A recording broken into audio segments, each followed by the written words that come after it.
Well, ladies and gentlemen, welcome to the Snap Material Podcast. We are back here. It's July, and we are going to be talking about the previous season, which was the Celestials' finest. We got the upcoming season, which is Deadpool and Wolverine. That's the upcoming season. It's releasing on July 9th. And we're also going to be talking about what we unlocked and our variants and all that fun stuff and what we thought of the meta this past season, too. And then we'll have our top 5. So be looking forward to that. We're going to split this all out in about 4 separate episodes. And there is going to be a battle on the YouTube channel, which should be at Source Material. I think it's hashtag Source Material on YouTube. Should keep referring to it as the YouTube. You should be able to find all of our battles that we have had on YouTube.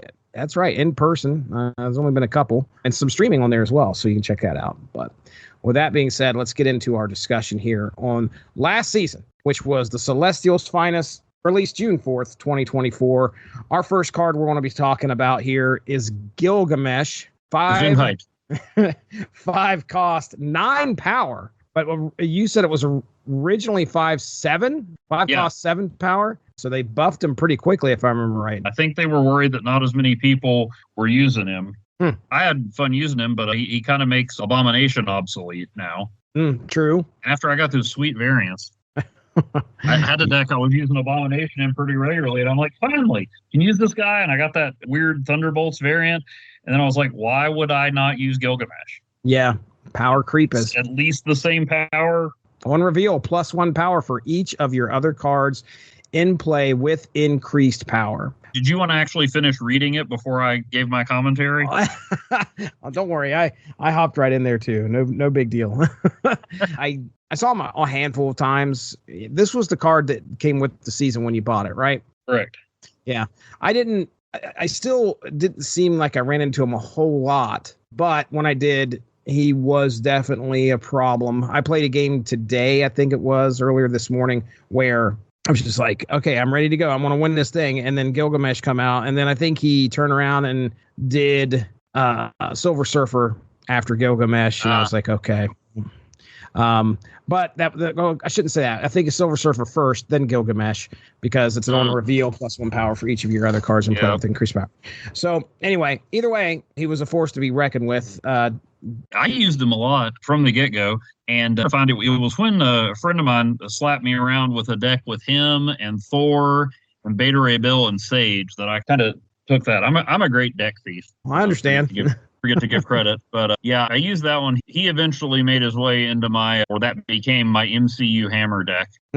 So just basically trying to get as many cards out there as I could to boost themselves or other cards. Actually, I think one of the first things I wanted to try with him was Guardians of the Galaxy, because they all boost themselves. But then if you don't hit it at the right spot, what I ended up doing was finding cards, definitely some that boost themselves, but finding cards that boost other cards, like Okoye and Nakia. I teamed with him pretty quick. Now, Nakia ended up not making it out, because usually if you get Okoye early, you can hit more cards with her. Right. And then, of course, Magic made her way in there, and Odin to trigger Gilgamesh or Sage or the hammers again. But and Gilgamesh hanging out with Asgardians is not without precedent. I think his first appearance was in Kirby's original Eternals story, but in the Thor Eternals saga, Gilgamesh had been kind of banished for screwing something up, and he was blind. And the Celestials gave him a big suit of armor and sent him down to slap Thor in the Eternals round for a while. His villain name in that issue was Hero. Oh, okay. Gilgamesh is the basis of a lot of heroes of myth. In the Marvel universe, there was a situation where it was revealed that he had actually performed some of Hercules' labors, and Hercules was like, I didn't do that. So yeah, he was the basis for a lot of the heroes of legend in our world in the Marvel universe. So for some reason, even though they don't look that much alike, the dude that played him in the movie was in shape, but he was a big dude, and for some reason it makes me think of Samo hung on martial law. I got you. So I appreciated that. All right, well, then next up is Thena with a 2-cost 1 power after each turn, +3 power if you played exactly 2 cards. And this is one I went for and got. I built a deck around Thena, essentially with other elements in there to fill up like the lane. So it's all about like getting low cost cards out there, and Kitty Pryde's an essential part of that deck too. Asler's in there, Mojo's in there. Yeah, it's Shauna and Kazar. Sunspot's in there, so it's won me a lot of games too. Nice. So I'm really pleased she's able to get up there north of, well, I'd say close to 10 usually. So she's I like her as a card. How about you? Yeah, I've seen her a lot. I think I got Grandmaster, and then I was like, well, because I had my eyes on some of the cards later. And so I thought, well, okay, I got one new card. That's about all I'm going to risk on that one. Right. But yeah, I saw her a lot of what I have in my notes. Not a game breaker, although I guess if you build the right deck around her, she can be. I didn't see her as a huge problem a lot, but you got to pay attention to her. Yeah. It's not a card that's like, oh, yeah, Thena's over there. A lot of times when she first came out and I was seeing her a lot, I'd try to get Red Guardian over there on her. Knock her out pretty good. And Red Guardian is just way better than Red Guardian should be. Well, yeah, I don't use him enough to actually be like, okay, it seems like every time I have him in a deck, I face somebody with Sunspot, and I'm like, oh, here we go. I can't wait to use Red Guardian on Sunspot, and by that time, they've laid somebody else out there on that lane, and I end up screwing up. But, yeah, he's one that I think fits into a lot of decks. Like, if you got room for a 3 cost, there's not much of an argument against him. I don't know. He's just one of those that, like, his effectiveness in the game is greater than his effectiveness as a character, which is just like, oh, yeah, Russian Captain America. Or in the MCU, he's like the Soviets' embodiment of a dad joke. I like the card. I use him a lot. Okay. All right. Well, he wasn't from this season. Gotcha. Next up is Sersi, 5 cost, 7 power. On reveal, transform your other cards here into random cards that cost 1 more if able. I ended up with her somehow. I don't know how. I don't recall purchasing her. Maybe I did. When your kids get a hold of your phone? Right.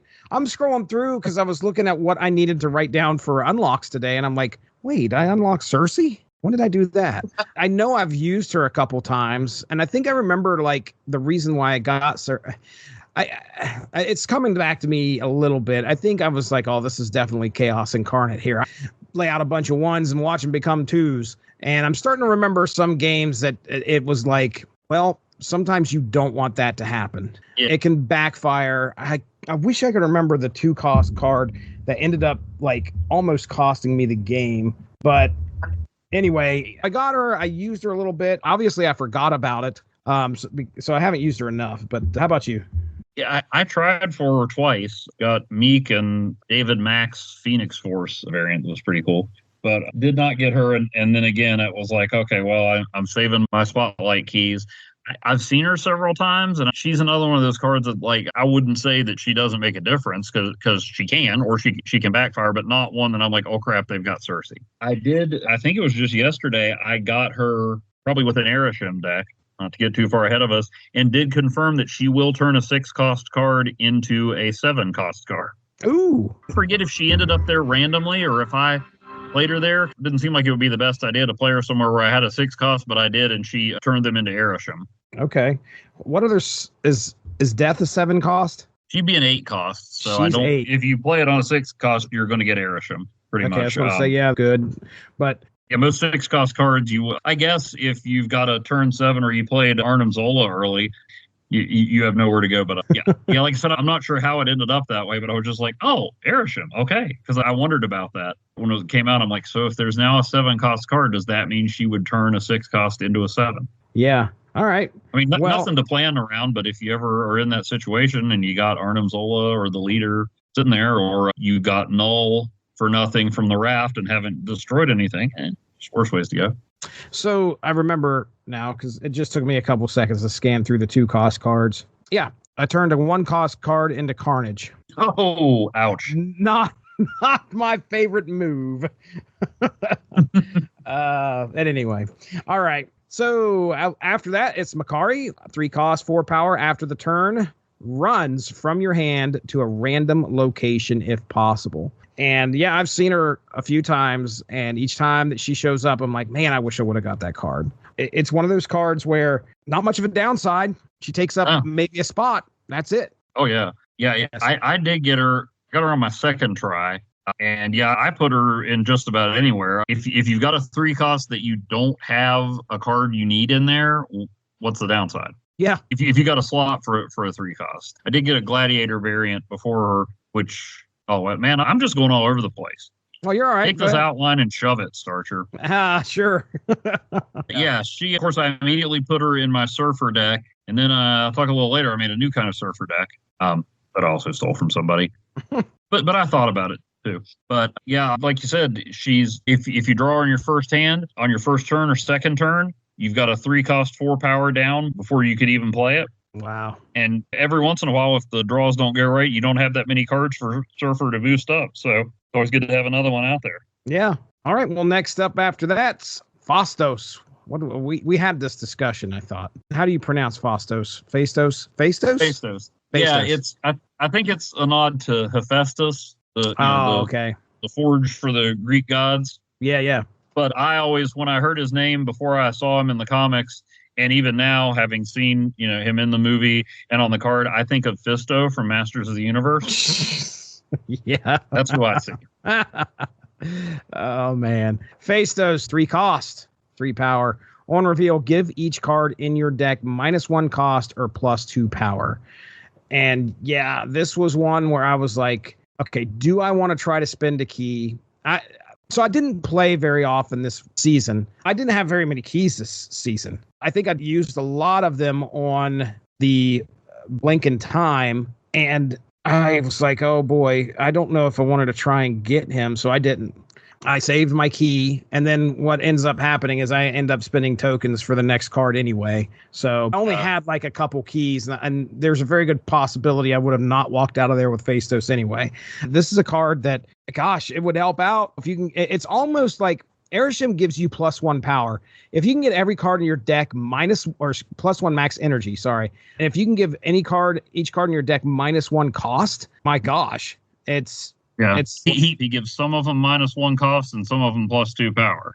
Right. When you say he mixes it up, so when you're looking at your cards, because I didn't know this, he does that to every card in there. Like some cards might have a -1 cost, and then another one you draw might have +2 power. Yeah. Oh, I thought it was just like, okay, everybody in your deck gets -1 cost or gets +2 power. And that's everyone gets one or the other. So you don't know. Wow. Okay. And there's no limit on how low they can go. So you can get some 0-cost cards in there. Oh, that'd be beautiful. Yeah. He's pretty much, obviously my first thought was Surfer deck. And then when he does boost the power, he works well with Gilgamesh, but you can put him in any deck unless they've got Mobius on the other side. There's no downside. You just get the card at the cost you were going to get it before. So no, it's true. That was when my luck started back. I hit 3 on my first key in a row last season. I tried 1 on Thena, didn't get it. 2 on Sersi, didn't get it. Makari on my second try, and then Phastos first key. Oh, wow. Okay. All right. So yeah, I put him in just about every deck. I know I saw one guy say, hey, he'd be great in a move deck. I don't think I tried that yet. I may have, because I didn't put him in a move deck yet. Okay. But, I put him in my Gilgamesh deck, and then I put him in my one that's just designed to get as many points in a couple cards as I possibly can. So it was Shuri, Red Hulk, Taskmaster, and Abomination. And then once they buffed Gilgamesh, I was like, well, see you later, Emil. And I put Phastos in that, so just get somebody out there quicker or load him up with a little more power. Mm-hmm. Put him in the MCU hammer deck, because again, he's another one that'll boost stuff for Gilgamesh, and he's got a pretty impressive hammer there on his card too, so he fits thematically as well. Nice. Very nice. And I also threw him in my Engines of Destruction deck, which is Nimrod, Destroyer, and Galactus. No. Just to help get one of those guys out. It doesn't always work, but it's fun when it does, but just to try to get those guys out a little earlier. So yeah, right. He's another one that I feel like can work in just about any deck. Okay. All right. Well, next up, the card that I think a lot of people were waiting for, and that's Arishem. 7 cost, 7 power. At the start of the game, +1 max energy. Shuffle 12 random cards into your deck. And I think my notes are short and sweet. This he's fun to have. He makes playing the game that much more interesting because you don't know what you're going to be drawing, as long as you're okay with that. If you throw in Weird World or something like that, and you're running a specific deck you get upset like me and I retreat immediately. But I did have a guy. I got Weird World, and I had a guy who was not playing Arishem, who I almost called Oneg. I had a guy who was not playing Arishem, and so I was using his deck, and he had access to all of mine. And I didn't appreciate it. Oh yeah, I've had a lot of fun. I was winning games that I was like, man, how am I winning this? You kind of don't know what you're going to get. You may get some cards that you definitely know what you're going to get. Blob was a necessity. Oh yeah, first time I've used him in ages. Same here. I was hearing so much about him, and my first thought was, I'm just going to use Darkhawk and smack all you Arishem people around. And then I was like, this actually does look fun. Don't be that guy who has to rain on everybody's parade. Not that I consider using Darkhawk raining on someone's parade. Right. I did see someone online say, I can't believe some of you are out here running Darkhawk when other people are trying to have fun. Come on. And I'm like, that's strategy, dude. Right. That's kind of, like, I want the cubes. It's okay if you don't like it. I ventured onto Reddit and expressed my dislike for a card and was basically told that I was wrong. Yep. Immediately shut down. A loser. Emotional. All those rational people out there on the internet are going to call you out, sir.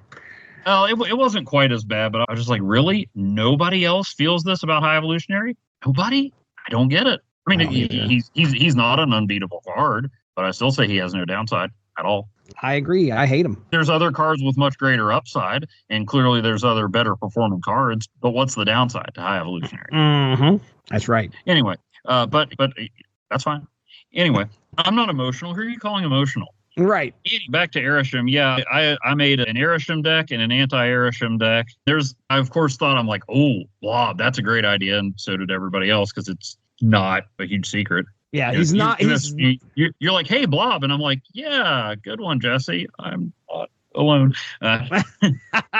But my main goals were, well, of course, Quinjet, like we talked about, and Mockingbird are great there. And then I've rotated a bunch of stuff in and out, but Phastos, because you're altering a whole bunch of cards, Venom and Hulkbuster to clear out some space. And it does have its downsides, too. There were a couple times that I quickly added Sunspot because I'm like, there's no way I can use all this energy, especially when they made Project Pegasus the featured location. But yeah, and then at one point I was like, well, I probably shouldn't put so many 1-cost cards in, because there were a few where it seemed like all I got were 1- and 2-cost cards, like all I could put out on the board. But then, speaking of being reunited with Blob, man, this just brought M'Baku out back in a big way. Oh, boy. I saw the posts on the Twitter. Yeah. 3 outright victories and one where I would have won on a tiebreaker anyway, but he eliminated the need for a tiebreaker. Yes. And somehow I missed that they had changed his ability.